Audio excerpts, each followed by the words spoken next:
ഇന്ന് എല്ലാവർക്കുള്ളൊരു മിഥ്യാധാരണയാണ് അല്ലെങ്കിൽ wrong thinking ആണ്. നമ്മൾ അമിതമായിട്ട് കൊഴുപ്പേറിയ ഭക്ഷണങ്ങൾ കഴിക്കുമ്പോഴാണ് അല്ലെങ്കിൽ നമ്മൾ ഓവറായിട്ട് ഓയിലി ഫുഡ് കഴിക്കുമ്പോഴാണ് നമുക്ക് വെയിറ്റ് കൂടുന്നത് എന്ന്. പക്ഷേ വെയിറ്റ് കൂടുക എന്ന് പറയുമ്പം ഈ ഓയിലി ഫുഡ് മാത്രമല്ല, ഒരുപാട് കാരണങ്ങളുണ്ട്. ഹോർമോണൽ ഇംബാലൻസ് ആവാം, അല്ലെങ്കിൽ എന്തെങ്കിലും മറ്റ് കലോറി അടങ്ങിയിട്ടുള്ള അല്ലെങ്കിൽ ഓവർ കാർബ് അടങ്ങിയിട്ടുള്ള ഭക്ഷണങ്ങളൊക്കെ കഴിക്കുമ്പോഴാണ് വെയിറ്റ് കൂടുന്നത്. അപ്പം നമ്മൾ ശ്രദ്ധിക്കേണ്ട കാര്യങ്ങൾ അല്ലെങ്കിൽ നമ്മൾ അറിഞ്ഞിരിക്കേണ്ട കുറച്ച് കാര്യങ്ങളെ കുറിച്ചാണ് പറയുന്നത്. അതായത് ഹെൽത്തി ഫാറ്റ്സ് എന്തൊക്കെയാണ്, അത് കഴിച്ചാലുള്ള ഗുണങ്ങൾ എന്തൊക്കെയാണ്, എവിടെ നിന്നാണ് അതിൻ്റെ ആ ഒരു ഉത്ഭവം അല്ലെങ്കിൽ സോഴ്സ് എവിടെ നിന്നൊക്കെയാണ് എന്നുള്ള ഡൗട്ടുകൾ നമുക്ക് ഇവിടെ ഒന്ന് ക്ലിയർ ചെയ്യാം. ഹായ്, ഞാൻ doctor Juhi Das, QNB health കെയറിലെ ഹോമിയോപ്പത്തിക് ഫിസിഷ്യനാണ്. ഹെൽത്തി ഫാറ്റ്സ് എന്ന് പറയുമ്പം അതിൽ വരുന്നതാണ് polyunsaturated fatty acids. Polyunsaturated fatty ആസിഡിൻ്റെ അണ്ടറിൽ വരുന്ന ഒന്നാണ് omega-3 ഫാറ്റി ആസിഡ്സ്. ഈ omega-3 ഫാറ്റി ആസിഡ്സ് പല ആളുകൾക്കും സുപരിചിതമായിട്ടുള്ളൊരു വാക്കാണ്. അതായത് ആൻറ്റി ഇൻഫ്ലമേറ്ററി ഉണ്ട്, ആൻറ്റി ഓക്സിഡൻസ് ഉണ്ട്, നീർക്കെട്ടിനെ കുറയ്ക്കുന്നതൊക്കെ പറഞ്ഞ് പല വീഡിയോസിലും അല്ലെങ്കിൽ പല ബുക്സിലും പല ഇതിലും മാഗസിൻസിലും ഒക്കെ നമ്മൾ വായിക്കാറുണ്ട്. omega-3 ഫാറ്റി ആസിഡ്സ് കഴിക്കണം, ഇത് കഴിച്ചു കഴിഞ്ഞാൽ നമ്മളെ നീർക്കെട്ടിനെ കുറയ്ക്കുന്നതാണ് അല്ലെങ്കിൽ ഇൻഫ്ലമേഷൻ കുറയ്ക്കുന്നതാണ്, ജോയിൻസിന് നല്ലതാണ് എന്നൊക്കെ പല ടാഗ് ലൈൻസും ഒക്കെ നമ്മൾ വായിക്കാറുണ്ട്. അപ്പോൾ എന്താണ് ഈ omega-3 fatty acids? omega-3 fatty acids എന്ന് പറയുമ്പം അതൊരു ഹെൽത്തി ഫാറ്റാണ്. അതായത് നമ്മുടെ ശരീരത്തിന് ആവശ്യമായിട്ടുള്ള അല്ലെങ്കിൽ പല ബിൽഡിംഗ് മെക്കാനിസത്തിനെയും സഹായിക്കുന്ന ഒന്നാണ് ഈ omega-3 ഫാറ്റി ആസിഡ്സ് എന്ന് പറയുന്നത്. അതായത് പോളി അൺസാച്ചുറേറ്റഡ് ഫാറ്റി ആസിഡ്സിൻ്റെ ഒരു ക്ലാസിഫിക്കേഷനിൽ വരുന്നതാണ് ഈ omega-3 ഫാറ്റി ആസിഡ്സ് എന്ന് പറയുന്നത്.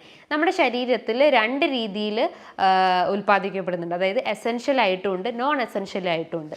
എസെൻഷ്യൽ അമിനോ ആസിഡ്സ് എന്ന് പറയുമ്പം അല്ലെങ്കിൽ എസെൻഷ്യൽ ഫാറ്റി ആസിഡ്സ് എന്ന് പറയുമ്പോൾ നമ്മുടെ ശരീരം ഉൽപ്പാദിപ്പിക്കാത്തതിനെയാണ് എസെൻഷ്യൽ എന്ന് പറയുന്നത്. നോൺ എസെൻഷ്യൽ എന്ന് പറയുമ്പോൾ നമ്മുടെ ശരീരം ഉൽപ്പാദിപ്പിക്കുന്നുണ്ട്. അപ്പോൾ എസെൻഷ്യൽ ഫാറ്റി ആസിഡ്സ് എന്ന് പറയുമ്പോൾ അതിൻ്റെ മെയിൻ സോഴ്സ് എന്ന് പറയുമ്പോൾ നമ്മളെ ഡയറ്റ് തന്നെയാണ്. ഡയറ്റ് എന്ന് പറയുമ്പോൾ അത് പച്ചക്കറികളാവട്ടെ, ഫ്രൂട്ട്സ് ആവട്ടെ, ധാന്യങ്ങളാവട്ടെ, മറ്റെന്തെങ്കിലും ഒരു സോഴ്സിൽ നിന്നൊക്കെയാണ് ഈ omega-3 ഫാറ്റി ആസിഡ്സ് അടങ്ങിയിട്ടുള്ള ആ ഒരു എസെൻഷ്യൽ അമിനോ അല്ലെങ്കിൽ എസെൻഷ്യൽ ഫാറ്റി ആസിഡ്സ് ഉൽപ്പാദിക്കപ്പെടുന്നത്. ഈ omega-3 ഫാറ്റി ആസിഡ്സ് നമ്മുടെ ശരീരത്തിൽ ഒരുപാട് ഫങ്ഷൻസ് ചെയ്യുന്നുണ്ട്. നമ്മുടെ കണ്ണിന് ആ ഒരു ഐ ഹെൽത്ത് ഇംപ്രൂവ് ചെയ്യാൻ സഹായിക്കുന്നു. ദഹന വ്യവസ്ഥ അല്ലെങ്കിൽ ഗ്യാസ്ട്രോ ഇൻറ്റെസ്റ്റൈനൽ ട്രാക്റ്റിൽ എന്തെങ്കിലും പ്രശ്നങ്ങളുണ്ടെങ്കിൽ അതിനെ കുറയ്ക്കാൻ സഹായിക്കുന്നു, അല്ലെങ്കിൽ നമ്മുടെ പ്രതിരോധ ശേഷി വർദ്ധിപ്പിക്കുന്നത് ഒന്നാണ്. അതേപോലെ നമ്മളെ ഹാർട്ട് മസിൽസിനെ അല്ലെങ്കിൽ ഹൃദയത്തിൻ്റെ ആ ഒരു മെക്കാനിസം മെയിൻറ്റെയിൻ ചെയ്യാൻ സഹായിക്കുന്നതാണ്. ബ്രെയിൻ ഡെവലപ്മെൻറ്റിന് സഹായിക്കുന്നു. നമ്മുടെ ജോയിൻസിന് ഇൻഫ്ലമേറ്ററി ചേഞ്ചസ് ഉണ്ടെങ്കിൽ അതിനെ കുറയ്ക്കാൻ സഹായിക്കുന്നതാണ്. നമ്മുടെ സ്കിന്നിൻ്റെ ആ ഒരു സ്ട്രക്ചർ അല്ലെങ്കിൽ കൺസിസ്റ്റൻസി മെയിൻറ്റെയിൻ ചെയ്യാൻ സഹായിക്കുന്നതാണ്. നമ്മുടെ കേൾവിൻ്റെ പ്രശ്നങ്ങൾ, അതേപോലെ നമുക്ക് എന്തെങ്കിലും പ്രതിരോധ ശേഷി കുറവുണ്ടെങ്കിൽ അതിനെയൊക്കെ ഒന്ന് തരണം ചെയ്യാൻ അല്ലെങ്കിൽ അതിനെയൊക്കെ ഒന്ന് ബൂസ്റ്റപ്പ് ചെയ്യുന്ന ഒരു മെയിൻ ഹെൽത്തി ഫാറ്റാണ് ഈ omega-3 ഫാറ്റി ആസിഡ്സ് എന്ന് പറയുന്നത്. നമ്മുടെ ശരീരത്തിലെ ഏറ്റവും പ്രധാനപ്പെട്ട അല്ലെങ്കിൽ നമ്മുടെ ശരീരത്തിന് ഏറ്റവും ആവശ്യമായിട്ടുള്ള ഒന്നാണ് ഈ omega-3 ഫാറ്റി ആസിഡ്സ് എന്ന് പറയുന്നത്. അത് മെയിൻലി നമ്മളെ ഡയറ്ററി സോഴ്സാണ്. അതിൽ നിന്നാണ് നമുക്ക് നമ്മുടെ ശരീരത്തിലേക്ക് അത് കിട്ടുന്നത്. അപ്പോൾ അത് കുറഞ്ഞു കഴിഞ്ഞാൽ പല രീതിയിലുള്ള സിംറ്റംസ് നമ്മളെ ബോഡിയിൽ കാണിക്കും. മെയിൻലി കുട്ടികളിൽ നോക്കുകയാണെങ്കിൽ അവർക്ക് ബ്രെയിൻ ഡെവലപ്മെൻറ്റ് ആക്ടിവിറ്റി അവിടെ റെഡ്യൂസ്ഡ് ആയിരിക്കും. അതായത് ബ്രെയിൻ ഡെവലപ്മെൻറ്റ് എന്ന് പറയുമ്പം കോൺസെൻട്രേഷൻ പ്രശ്നങ്ങൾ ഉണ്ടാവുന്നു. അതായത് ഒന്നിൽ ഫോക്കസ് ചെയ്യാൻ പറ്റാത്ത പ്രശ്നങ്ങൾ വരുന്നു, മെമ്മറി ലോസിൻ്റെ പ്രശ്നങ്ങൾ ഉണ്ടാവുന്നു, ഒരു ഗിഡിനെസ് ഫീലിംഗ് ഉണ്ടാവുന്നു, ഒന്നിലും ഒന്നും കോൺസെൻട്രേറ്റ് ചെയ്യാൻ പറ്റാത്ത ഒരു റെസ്റ്റ്ലെസ് ഫീലിംഗ് ഉണ്ടാവുന്നു, ഒരു ഇറിറ്റബിലിറ്റി ഉണ്ടാവുന്നു, ഒരു സെൻസിറ്റീവ് എല്ലാത്തിനോടും ഒരു വാശി അല്ലെങ്കിൽ ഒരു ആംഗ്രി ഫീലിംഗ് ഉണ്ടാവുന്നു, ഒരു ആങ്സൈറ്റി ഫീലിംഗ് ഒക്കെ ഉണ്ടാവുന്നു. ഇതാണ് എസ്പെഷ്യലി കുട്ടികളിൽ കാണപ്പെടുന്നത്. കുട്ടികൾക്ക് ഒരു സ്ഥലത്ത് കോൺസ്റ്റൻ്റ് ആയിട്ട് ഇരിക്കാൻ പറ്റാത്തൊരവസ്ഥ വരുന്നു, ഭയങ്കര ഒരു ടയേർഡ്നെസ് ഫീലിംഗ് ഉണ്ടാവുന്നു. അങ്ങനെ പറയുന്ന ഒരു കണ്ടീഷൻ അല്ലെങ്കിൽ കുട്ടികളിൽ കാണുന്ന ഒരു മെയിൻ കണ്ടീഷനാണ് attention deficit hyper active disorder അഥവാ ADHD എന്ന് പറയുന്നത്. അതായത് നമ്മുടെ ശരീരത്തിൽ ഈ ഒരു ഹെൽത്തി ഫാറ്റിൻ്റെ ഡെഫിഷ്യൻസി മൂലം ഉണ്ടാകുന്ന ഒരു കണ്ടീഷനാണ് ഈ ADHD എന്ന് പറയുന്നത്. അത് ബ്രെയിൻ ഡെവലപ്മെൻറ്റ് അല്ലെങ്കിൽ ബ്രെയിനിനെ ബാധിക്കുന്ന ഒരു അസുഖമാണ്. അതായത് കുട്ടികളിൽ ഉണ്ടാകുന്ന ആ ഒരു ബുദ്ധി വികാസത്തെ തന്നെ തകരാറിലാക്കുന്ന ഒരു അസുഖമാണ് ഈ ADHD എന്ന് പറയുന്നത്. അതേപോലെ തന്നെ omega-3 ഫാറ്റി ആസിഡ്സ് നമ്മുടെ ശരീരത്തിൽ കുറഞ്ഞു കഴിഞ്ഞാൽ കാണിക്കുന്ന ഒരു മെയിൻ കോമൺലി കണ്ടുവരുന്ന ഒരു കണ്ടീഷനാണ് ഇൻഫ്ലമേറ്ററി ചേഞ്ചസ് അല്ലെങ്കിൽ ജോയിൻസിൽ ഉണ്ടാകുന്ന ഇൻഫ്ലമേറ്ററി ചേഞ്ചസ്, അതായത് osteo arthritis, gouty arthritis, rheumatoid arthritis പോലത്തെ സന്ധിവാത റിലേറ്റ് ചെയ്തിട്ടുള്ള നീർക്കെട്ട് പ്രശ്നങ്ങൾ ഉണ്ടാവുന്നു. അതേപോലെ തന്നെ മറ്റൊരു ഒരു എക്സ്റ്റേണൽ സിംറ്റം എന്ന് പറയുന്നത് കണ്ണിലുണ്ടാവുന്ന ഒരു വീക്ക്നെസ് അല്ലെങ്കിൽ കാഴ്ച മങ്ങുന്ന ഒരവസ്ഥ വരുന്നു, ഒരു ഡബിൾ വിഷൻ പ്രശ്നങ്ങൾ, ഡിപ്ലോപ്പിയ പോലത്തെ പ്രശ്നങ്ങൾ ഉണ്ടാവുന്നു, ഒരു ഗിഡിനസ് ഫീലിംഗ് ഉണ്ടാവുന്നു, കണ്ണിലൊരു ഇരുട്ട് കയറുന്ന പ്രശ്നങ്ങൾ ഉണ്ടാവുന്നു. അത്തരം സിംറ്റംസ് ആണ് നമ്മുടെ ശരീരത്തിൽ omega-3 ഫാറ്റി ആസിഡ്സിൻ്റെ ഡെഫിഷ്യൻസി ആണെന്ന് പറയുന്നത്. അതേപോലെ തന്നെ നമ്മുടെ ഹൃദയ മസിൽസിനെ സപ്പോർട്ട് ചെയ്യുന്നു ഞാൻ നേരത്തെ പറഞ്ഞു. അപ്പോൾ അത് സംബന്ധമായിട്ടുള്ള ബുദ്ധിമുട്ടുകൾ ഉണ്ടാകുന്നു. അതായത് ഒരു സ്റ്റെപ്പ് നടക്കുമ്പോൾ നമുക്ക് കിതപ്പ് ഫീൽ ചെയ്യുന്നു, ഒരു ആങ്സൈറ്റി പ്രശ്നങ്ങൾ ഉണ്ടാകുന്നു, ചെസ്റ്റിന് ഒരു ഹെവിനെസ് അല്ലെങ്കിൽ ഒരു ഭാരം ഫീൽ ചെയ്യുന്നു, ഒരു ശ്വാസം തിങ്ങുന്ന പോലത്തെ പ്രശ്നങ്ങൾ ഉണ്ടാവുന്നു, തലകറക്കം പ്രശ്നങ്ങൾ ഉണ്ടാവുന്നു.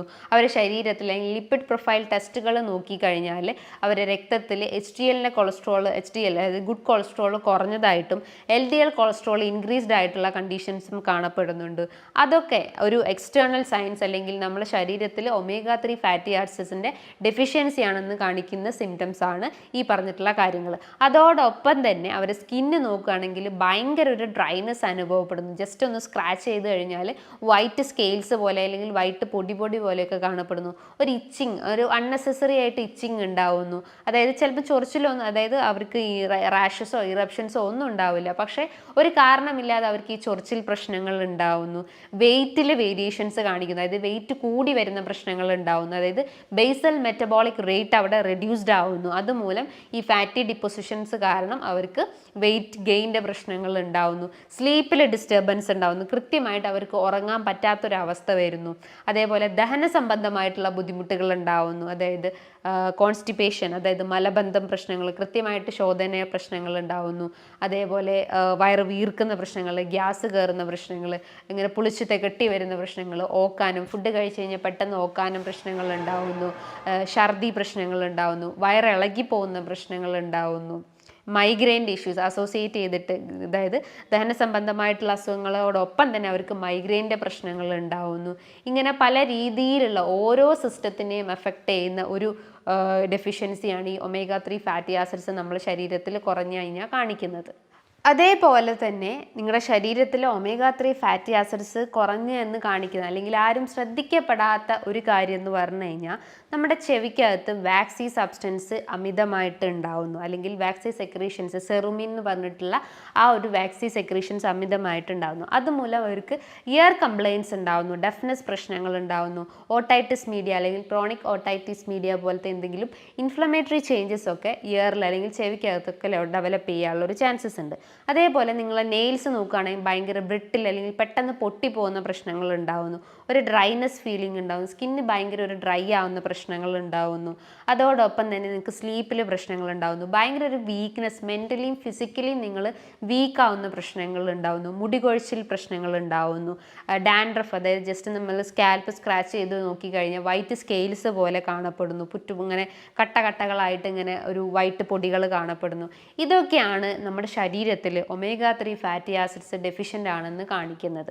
Anti ageing, anti inflammatory, anti oxidant property, അതുപോലെ ആൻറ്റി ക്യാൻസറസ് പ്രോപ്പർട്ടീസ് ഉള്ള ഒരു മെയിൻ ഡയറ്ററി സോഴ്സാണ് ഈ omega-3 ഫാറ്റി ആസിഡ്സ് എന്ന് പറയുന്നത്. അപ്പോൾ എവിടെ നിന്നൊക്കെയാണ് ഈ omega-3 ഫാറ്റി ആസിഡ്സ് ഉണ്ടാവുന്നത്, അല്ലെങ്കിൽ അതിൻ്റെ ഒരു വേ ഓഫ് സോഴ്സ് എന്തൊക്കെയാണ്? Mainly fish items. ഫിഷ് എന്ന് പറയുമ്പം ചെറിയ മത്സ്യങ്ങൾ പറയാം, അതായത് അയല, മത്തി, നെത്തോലി അല്ലെങ്കിൽ കണവ പോലത്തെ ചെറിയ മത്സ്യങ്ങളിലാണ് ഈ omega-3 ഫാറ്റി ആസിഡ്സ് ഉള്ളത്. അതോടൊപ്പം തന്നെ നട്ട്സ് ഐറ്റംസിലും സീഡ് ഐറ്റംസിലും കാണപ്പെടുന്നു. Brazil nuts, peanut, cashew nut, walnut, ബദാം അങ്ങനത്തെ പോലത്തെ സീഡ് ഐറ്റംസിലും കാണപ്പെടുന്നു. അതേപോലെ ഫ്രൂട്ട്സിലായാലും വെജിറ്റബിൾസിലായാലും omega-3 ഫാറ്റി ആസിഡ്സ് അടങ്ങിയിട്ടുണ്ട്. അതോടൊപ്പം തന്നെ നിങ്ങൾ കഴിക്കുന്ന ചെറുധാന്യങ്ങൾ, അതായത് ചാമയരി, മട്ടയരി, റാഗി, ഇതിൻ്റെ അകത്തും ഒരുപാട് ആൻറ്റി ഇൻഫ്ലമേറ്ററി പ്രോപ്പർട്ടി ഉണ്ട്. അതോടൊപ്പം തന്നെ അതിൻ്റെ അകത്ത് ഒരു ഹെൽത്തി ഫാറ്റ്സും അടങ്ങിയിട്ടുണ്ട്. ഇതിൻ്റെ അകത്ത് ഗ്ലൈസീമിക് ഇൻഡെക്സ് വളരെ കുറവാണ്, അതായത് ലോ കലോറിയാണ്. അതുകൊണ്ട് തന്നെ നിങ്ങൾക്ക് അത് ഡെയിലി കഴിക്കുന്നതുകൊണ്ട് പ്രശ്നങ്ങളൊന്നുമില്ല, അതായത് പ്രമേഹ രോഗികൾക്ക് അത് ഡെയിലി കഴിക്കുന്നതുകൊണ്ട് പ്രശ്നങ്ങളൊന്നുമില്ല. ഇനി ഏതൊക്കെ പേഷ്യൻസ് ആണ് ഈ ഒമേഗ 3 ഫാറ്റി ആസിഡ്സ് ഒഴിവാക്കേണ്ടത് അല്ലെങ്കിൽ അവർ ശ്രദ്ധിക്കേണ്ട കണ്ടീഷൻസ് എന്തൊക്കെയാണെന്ന് നമുക്ക് നോക്കാം. മെയിൻലി ഓറൽ കോൺട്രാസെപ്റ്റീവ് പീൽസ് ഒക്കെ യൂസ് ചെയ്യുന്ന ആളുകൾ അവർ പൂർണ്ണമായിട്ടും ഈ ഒമേഗ 3 ഫാറ്റി ആസിഡ്സിൻ്റെ യൂസേജ് ഉണ്ടെങ്കിൽ കഴിവതും കട്ട് ചെയ്യാൻ ശ്രമിക്കുക. അതേപോലെ എന്തെങ്കിലും സ്റ്റിറോയിഡ് പോലത്തെ ടാബ്ലറ്റ്സ് ഒക്കെ യൂസ് ചെയ്യുന്ന ആളുകളാണെങ്കിൽ അതിനോടൊപ്പം കഴിക്കുന്നത് അവർക്ക് പിന്നെയും ഡേഞ്ചറസ് സിറ്റുവേഷനിലേക്ക് പോകാനുള്ള ഒരു ചാൻസസ് ഉണ്ട്. അതേപോലെ നിങ്ങൾ വെയിറ്റ് കുറയ്ക്കാൻ സഹായിക്കുന്ന ആളുകളാണെങ്കിൽ അല്ലെങ്കിൽ പെട്ടെന്ന് വെയിറ്റ് റെഡ്യൂസ് ചെയ്യാൻ ആഗ്രഹിക്കുന്ന ആളുകളാണെങ്കിലും ഈ ഒമേഗ 3 ഫാറ്റി ആസിഡ്സ് സഡൻ ആയിട്ട് എടുക്കുന്നത് അതിൻ്റെ ആ ഒരു ഇൻറ്റൻസിറ്റി കുറച്ചുകൂടി സിവിയർ ആവാനുള്ള ഒരു ചാൻസസ് ഉണ്ട്. അതേപോലെ നിങ്ങൾക്ക് എന്തെങ്കിലും ബ്ലീഡിങ് ഡിസോർഡേഴ്സ് ഉണ്ടെങ്കിൽ, അതായത് ത്രോംബോസൈറ്റോപീനിയ അല്ലെങ്കിൽ എന്തെങ്കിലും സിക്കിൾ സെൽ അനീമിയ പോലത്തെ എന്തെങ്കിലും ബ്ലീഡിങ് ഡിസോർഡേഴ്സ് ഉണ്ടെങ്കിലും അതുമൂലവും അല്ലെങ്കിൽ അത്തരം കേസസിലും നിങ്ങൾ ഈ ഒരു ഒമേഗ 3 ഫാറ്റി ആസിഡ്സ് കഴിവതും അവോയ്ഡ് ചെയ്യേണ്ടതാണ്. അതേപോലെ നിങ്ങൾക്ക് ഹൈപ്പർ ടെൻസീവ് പ്രശ്നങ്ങൾ അല്ലെങ്കിൽ അമിതമായിട്ടുള്ള രക്തസമ്മർദ്ദം പ്രശ്നങ്ങളൊക്കെ ഉണ്ടെങ്കിലും അത്തരം രോഗികളിലും ഈ ഒമേഗ 3 ഫാറ്റി ആസിഡ്സ് പൂർണ്ണമായിട്ടും ഒഴിവാക്കേണ്ടതാണ്. ഈ കുട്ടികൾക്ക് എങ്ങനെ ഇത് കഴിക്കണമെന്ന് ചോദിച്ചു കഴിഞ്ഞാൽ കുട്ടികൾക്ക് ഡെയിലി ഒരു ടാബ്ലറ്റ്സ് വെച്ച് കഴിക്കുക. അതായത് ഫുഡ് കഴിച്ചതിന് ശേഷം ഒരു ഹാഫ് അവറിന് ശേഷമായിട്ട് ഒരു സപ്ലിമെൻറ്റ്സ് പോലെ കുട്ടികൾക്ക് ഒരു ടാബ്ലറ്റ്സ് വെച്ച് കഴിക്കാം. കുറച്ചുകൂടി അഡൾട്ട് ആയിട്ടുള്ള ആളുകൾക്കാണെങ്കിൽ ഡെയിലി ഭക്ഷണത്തിന് ശേഷമായിട്ട് ഒരു 1-2 ടാബ്ലറ്റ്സ് കഴിക്കുന്നതുകൊണ്ട് പ്രശ്നങ്ങളൊന്നുമില്ല. ഇനിയിപ്പോൾ നിങ്ങൾക്ക് വെജിറ്റബിൾസ് അതായത് വെജിറ്റേറിയൻസ് ആണെങ്കിൽ നിങ്ങൾക്ക് ഈ ടാബ്ലറ്റ്സ് ഇങ്ങനെ എടുക്കാം. പക്ഷേ നോൺ വെജ് ആണെങ്കിൽ അവർ ഈ ടാബ്ലറ്റ്സ് കൂടുതലായിട്ടും പ്രിഫർ ചെയ്യേണ്ട ആവശ്യമില്ല. അവർക്ക് അവർ നാച്ചുറൽ സോഴ്സ് ആയിട്ടുള്ള ഈ ഒരു ഫിഷിലും അതേപോലെ വെജിറ്റബിൾസ് ഓയിൽസിലും അതേപോലെ തന്നെ നട്ട്സ് ഐറ്റംസിലും സീഡ്സിലും ഒക്കെ ഇത്തരം ഒമേഗ 3 ഫാറ്റി ആസിഡ്സ് അടങ്ങിയിട്ടുണ്ട്. അപ്പോൾ അത് നിങ്ങൾ ഫോക്കസ് ചെയ്ത് കഴിഞ്ഞാൽ നിങ്ങൾക്ക് ഈ നാച്ചുറൽ ആയിട്ടുള്ള അല്ലെങ്കിൽ ഈ ഒരു ആർട്ടിഫിഷ്യൽ ആയിട്ടുള്ള ഇത്തരം ടാബ്ലറ്റ്സ് നിങ്ങൾക്ക് കഴിക്കുന്നത് കഴിവതും ഒഴിവാക്കാൻ പറ്റുന്നതാണ്. സോ നിങ്ങളുടെ ഡയറ്റിൽ ഈ പറഞ്ഞിട്ടുള്ള ഒരു ഹെൽത്തി ഫാറ്റ്സ് മെയിൻറ്റെയിൻ ചെയ്ത് കഴിഞ്ഞാൽ പല രീതിയിലുള്ള ഇമ്മ്യൂണിറ്റി അസുഖങ്ങളും അതേപോലെ തന്നെ ഡാൻഡ്രഫ് പ്രശ്നങ്ങളും സ്കിൻ കംപ്ലയിൻസും ഹാർട്ട് കംപ്ലയിൻസും നമുക്ക് കംപ്ലീറ്റ്ലി റെഡ്യൂസ് ചെയ്യാൻ പറ്റുന്നതാണ്.